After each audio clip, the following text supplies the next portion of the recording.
Madam President, ask unanimous consent the quorum call in progress be vitiated. Without objection. Senator from Oklahoma. Thank you, Madam President. I think we're going to have a lot of discussions on the floor concerning a number of things that have happened in the last couple of weeks, not the least of which is what's going on in the Antarctica right now, the fact that some people had to be lifted out. It's kind of interesting, and I don't want anyone to misunderstand that I am reviving a lot of the previous interest in the global warming thing for any reason other than the fact that right now, after it has been determined without any doubt that the sentiment in the House and the Senate would never pass anything like cap and trade. But the problem is this president is now doing through regulation what he could not do through legislation. And that's the expense that I am concerned about. You know, we, in a minute, I want to talk about the cost of these things, but we have a real serious problem in this country. People are concerned about the spending. They're concerned about what's happening to our military. They're concerned about a lot of the issues, but it's overlooked quite often, the cost of the overregulation that is taking place in our society. If you ask any of the Farm Bureau, any of the ag community out there, what their major problem is, they'll tell you that it's the overregulations by the Environmental Protection Agency that's really making it difficult for them to survive. Now, the same thing is true with manufacturers, with producers, and others. But when you look at the crown jewel of all regulations, it is cap and trade. Cap and trade would constitute the largest tax increase in the history of this country. And I think it's kind of interesting that what's happening right now up in the Antarctica is something that really has been happening now for quite a long period of time. While there's been a concerted effort of people to believe that global warming is taking place and we're all going to die and all of that, at the same time, the evidence out there is it's almost laughable. In January of 2004, I remember when Al Gore held a global warming rally in New York City. It was one of the coldest days in New York City in its history. In March of '07, a Capitol Hill media briefing on the Senate climate bill was canceled due to a snowstorm. In April of '07, a global warming rallies greeted by unseasonable snow. Several of them were canceled. In October of '07, Gore's global warming speech at Harvard University coincided with temperatures that nearly broke a 125-year temperature record. October of, wasn't just here, in October of '07, the British House of Commons held a marathon debate on global warming during London's first October snowfall since 1922. December of 2008, Al Gore spoke to an audience in Milan. And by the way, I was there during this thing in Milan, Italy, about global warming. Outside, it is snowing, a rare event in that area. Snow and freezing rain also strike Rome, Naples, Palermo, and Sicily. That's kind of interesting. A lot of people are not aware that the ones that were responsible for the whole global warming movement was the United Nations, and it was an effort which I won't go into now unless it becomes appropriate at a time when there is more time to talk about it. The United Nations has one big party every year. It's usually in December, and it's what we call the Global Warming Party. It's where all the countries come in, and it's you know, all you can eat, all you can drink, the biggest party of the year. I can remember going to one of these annual parties when there was someone from a sub-Sahara African country. It was actually Benin. Someone was there and participating in this, and I went up to this person and I said, "Now, you can't tell me you believe all this stuff, because the whole idea was the 192 countries that go to this meeting every year are ones that make a commitment to believing that global warming is taking place, and we're all going to have to start doing things that would destroy our economies to try to preclude it from happening." His response was, "Oh no, but this is the biggest party of the year," and we were there. Well, that happened in Milan, Italy. That was 2008. I always remember that one because they had my picture on telephone poles saying "wanted," and I saved several of those, brought them back to the United States, and actually distributed among people who were enjoying it quite a bit.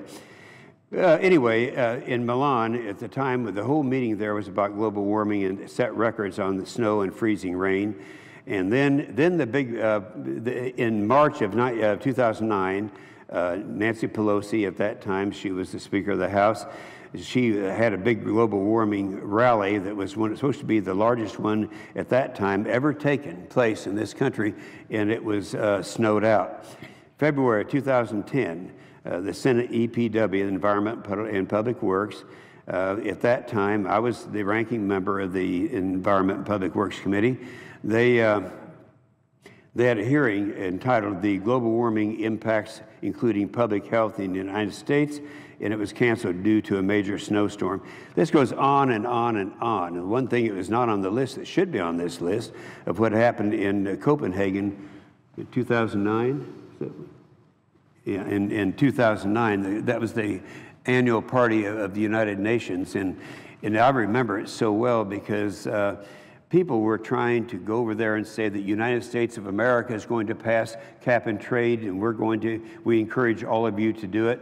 And I'm going from memory now, but I'm quite sure that at that time the Secretary of State, Hillary Clinton had been there, Nancy Pelosi had been there, Barack Obama had been there, John Kerry had been there. At that time, he was a member of the United States Senate. All of them assuring these people that these 191 countries, that we were going to pass cap and trade. And I remember wanting to go over as a one-man tour squad, which I did. I went all the way over and all the way back to spend 3 hours on the ground. And I have to say, Madam President, it's probably the most enjoyable 3 hours I've ever spent, because I was able to tell them the truth that under no circumstances were we in the United States going to pass the largest tax increase in history based on trying to stop something they at that time were calling global warming. And the 191 people that attended there all had one thing in common, that is they all hated me. But nonetheless, I was telling them the truth, and they tried to pass it again and again.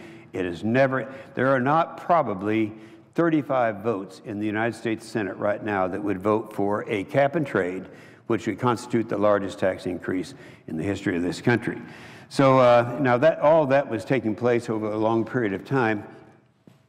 And then we see, bring us up to 2013 and 2014, just in November, President Obama issued an executive order on climate change stating, this is excessively high temperatures are already harming natural resources, the economies, and public health nationwide. I guess if you say something long enough, sooner or later people are going to believe it because they assume that if the president says it, it must be true. In January 6th, AccuWeather issued a warning that a blast of Arctic air would deliver some of the coldest weather in 20 years to the midsection of the United States. Meteorologist Ryan Maule, that's M-A-U-E, of Florida, said about the historic cold outbreak, quote, "If you're under 40 years old, you've not seen this stuff before." The National Weather Service reported that Chicago O'Hare Airport's temperatures hit 16 degrees below zero on January 6th, breaking the negative 14-degree record set in 1884. And this makes Chicago colder than the South Pole, where it was 11 degrees below zero. The average temperature in the United States on January 6th was 12.8%. And I say all this because this is what is kind of a predicate to what's happening right now. On November 27th, the research expedition to gauge the effect of climate change on the Antarctica began. This is the one that's in the news today. On December 24th, the day before Christmas, a Russian ship carrying climate scientists, journalists, tourists, and crew members for the expedition became trapped in deep ice up to 10 feet thick. An Australian icebreaker was sent to rescue the ship, but on December 30th, efforts were suspended due to bad weather. And then on January 2nd, a Chinese icebreaker, and there come the Chinese in now, called the Zulong, sent out a helicopter that airlifted 52 passengers from the Russian ship to safety to the Australian icebreaker. The Chinese vessel is now also stuck in ice along the Russian with the Russian vessel. 22 Russian crew members are still on board the Russian ship, and an unreported number of crew members remain on the Chinese ship. January 5th, the U.S. Coast Guard was called to assist the ships that were stuck in the Antarctic. Now, that's what's happening today. That's going on right now. But let's go back and relive a little bit of the history when I was under a lot of criticism because I was opposed to the assertions by Al Gore that the New York Times said might arguably be the world's first environmental billionaire. On December 2008, Gore said, quote, "The entire North polarized cap will disappear in 5 years." Wait a minute, that was not 2008. So right now, it's 5 years later, and it hasn't disappeared yet. In fact, we've been reading about it. December 13th, the BBC reports that the Arctic ice cap coverage is close to 50% more than in the corresponding period of 2012. That means it's increasing by 50% over this period of time. This is the same ice cap that Gore said was going to disappear 5 years ago. President Obama in May of this last year, quote, "The climate is warming faster than anybody anticipated 5 or 10 years ago." To contrast with The Economist, they said over the past 15 years, air temperatures at the Earth's surface have been flat. Gina McCarthy, she's the one who's recently sworn in and is the director of the Environmental Protection Agency. She said extreme weather events are proof enough to me to show why action is necessary. We're talking about action, that is passing the largest tax increase in the history of America on CO2. According to the preliminary reports, 2013 turned out to be one of the least extreme weather years on record, which is right after she made that statement. But the one I enjoyed so much was, and I had a lot of respect for Gina's predecessor, is Lisa Jackson. Lisa Jackson came in as director of the Environmental Protection Agency, and I remember her very well because I asked her the question. Now, keep in mind, she was appointed by President Obama. Her job is to make people think that the global warming is taking place and all these extreme things are going to happen. And I asked her the question I said, in the event that we did the action, at that time there are 2 or 3 bills, cap and trade bills, that were offered in the House and in the Senate. And I said, now let's assume that one of these bills passes. Would this reduce CO2 worldwide? Her reaction was no, because this is just in the United States. This is not where the problem is. And so by their own admission, even if we were to sustain the economic disaster that we would have to have in the event that we passed one of these, it would not impact or reduce the levels of CO2. Another recent study, 15-year pause, Nature magazine said for this period, 1998 to 2012, the observed trend of temperature is not significantly different from zero and suggests a temporary hiatus in global warming. This was a magazine, a publication that was kind of leading the charge at one time for it. So we see these things that are happening, and we see that even though time and time again, just the reverse is true, we are going through this thing. I always have to go from memory when I go back, and I can remember in the earlier years of this, some 12 years ago, when they were looking at the Kyoto Treaty.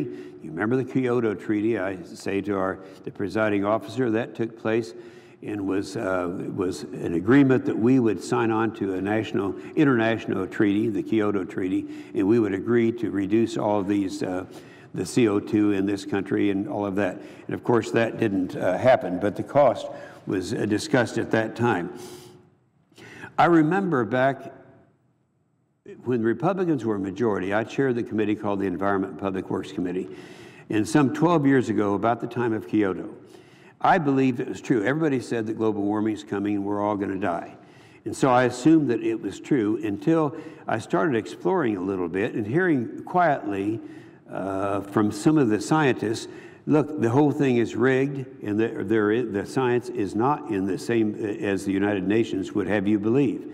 And so one by one, they started coming forth. And I stood at this podium for about a 3-year period and started naming all the scientists who had said that the United Nations scientists, the IPCC, were not being honest with they had their own agenda that they're trying to support. So at that, at that time, a group of several universities, MIT was one of them, the Wharton School, a lot of their scientists came up and they said, what the cost would be if we were to pass global warming legislation that had been proposed would be between $300 and $400 billion a year. Now, $300 to $400 billion a year, yes, that would constitute the largest tax increase. I took this to my state of Oklahoma. I did my calculation, as I always do. I get the number of people who file federal tax returns and have to pay taxes, and it would be about $3,000 a year per family. And yet, by their own admission, as Lisa Jackson said, it would not reduce overall temperature, even if you believe that that was a problem, which I don't. Well, anyway, the cost, Charles Rivers came along with a very similar cost. It was $350 billion a year. And so with all those costs in there, we wanted to look at it and see if, in fact, the science was there. We determined it was not. If you look at the regulations of the EPA right now, the National Association of Manufacturers has a cumulative impact study, not including ozone or the greenhouse gases, of $630 billion annually and some 9 million jobs lost. Ozone, the regulations on ozones, 77 counties would be out of attainment in my state of Oklahoma. That's all of our counties, but they'd all be out of attainment. That means we'd have job losses in all of those. Utility MAC, that cost $100 billion, and that's already been implemented. That affected all the coal states around in a major way. And the boiler MAC was one that the cost there would be $63 billion. And I mentioned and the BLM, the Bureau of the hydraulic fracturing regulations would cost about $100,000 per well. That's an increase that everyone else would have to pay in terms of what for producing right now. Greenhouse gas costs would be between $300 and $400 billion, as I mentioned before. Now, if you just take these regulations, the list is a lot longer than that, Madam President, but these regulations, this is a huge thing. This is the problem, the major problem we're having with the economy right now. Nobody seems to understand it. No one seems to care. And I think that a time to bring this up as an issue again is right now because of what is happening, what has been publicized recently, and so it's our intention to continue to do that. You know, this has been a relentless 4.5, 5-year war that the president has on fossil fuels. It's not just coal, but it's coal, oil, gas, and other fossil fuels. And it's the sad part of this is we could be completely independent from all other countries, certainly from the Middle East, from any other country, in terms of supplying our own energy in this country. All we'd have to do is do the same thing and allow drilling, exploration on federal public lands as we're doing throughout the country. Right now, we've had a 40% surge increase in these exploration in production in this country, and at the same time we've had a 40% increase overall, and that is on state land and on private land.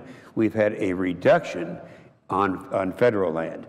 So we have a solution to the problem there, and I think that one of the things that we can do to help people to understand is to let them know that what they've been listening to, what the EPA has been telling our people, where our kids are learning in school, this whole thing on global warming, this is something that now people are now realizing that this is something that was not factual.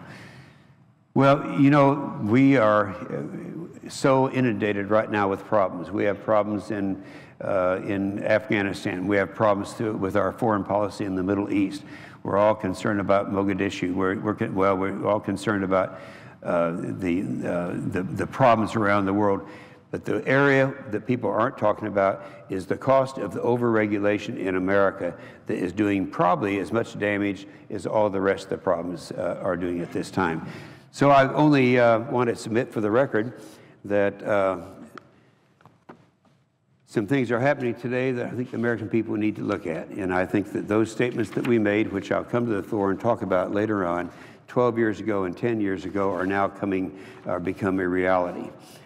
With that, I will yield the floor and suggest the absence of a quorum. Clerk will call the roll. Mr. Alexander.